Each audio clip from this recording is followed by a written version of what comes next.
දවසේ වැදගත්ම පුවත් සැකයකින් තොරව දැනගන්න අපගේ පුවත් සේවාවට එකතු වන්න. නිවුස් ටච් සබස්ක්‍රයිබ් කරලා එකතු වෙන්න. මීගමුව බන්ධනාගාරයේ රැදවියන් වෙනත් බන්ධනාගාරවලට මාරු කරයි.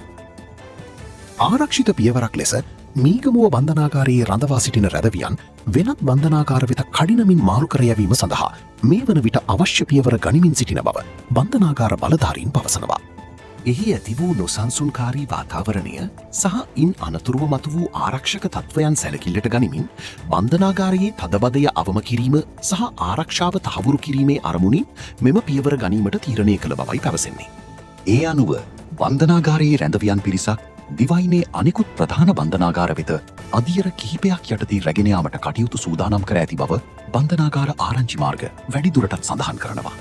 මීගමුව බන්ධනාගාරයේ ඇති වූ ගැටුම්වලින් මියගිය සංඛ්‍යාව 25ක් දක්වා ඉහළට.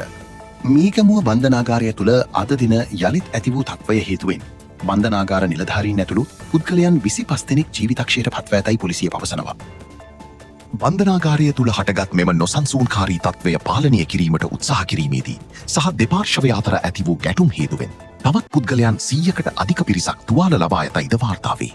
මීගමුව බන්ධනාගාර සිද්ධියෙන් අසාධ්‍ය වූ නිලධාරීන් 90 දෙනෙක් කොළඹ ජාතික රෝහලට මීගමුව මහාරෝහලේ ප්‍රතිකාර ලබමින් සිටි තත්ත්වය අසාධ්‍ය වූ බන්ධනාගාර නිලධාරීන් 90 දෙනෙක් වැඩිදුර ප්‍රතිකාර සඳහා කොළඹ ජාතික රෝහල වෙත මාරු කර යවා ඇති බව රෝහල් ආරංචි මාර්ග පවසනවා. මෙලෙස කොළඹ ජාතික රෝහල වෙත මාරු කර යවා ඇත්තේ මීගමුව බන්ධනාගාරයේ ඇති වූ ගැටුම් වලින් බරපතල තුවාල ලබා අසාධ්‍ය තත්ත්වයේ පසු වූ නිලධාරීන් 90 දෙනෙක්.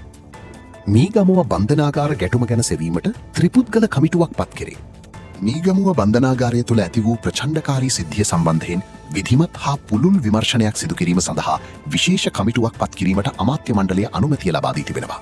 එම කමිටුව සඳහා පත් කරන ලද විමර්ශන කමිටුවේ සමාජිකයින් ලෙස විශ්‍රාමික ශ්‍රේෂ්ඨාධිකරණ විනිසුරු ප්‍රියන්ත ප්‍රනාන්දු සභාපතිවරයා ලෙසත් විශ්‍රාමික අතිරේක සොලිසිටර් ජනරාල් ජනාධිපති නීතිඥ මිලින්ද ගුණතිලක සහ ජනාධිපති නීතිඥ මොහාන් වීරකෝන් සමාජිකයින් ලෙසත් පත් කර තිබෙනවා. දවසේ වැදගත්ම පුවත් සැකයකින් තොරව දැනගන්න අපගේ පුවත් සේවාවට එකතු වන්න.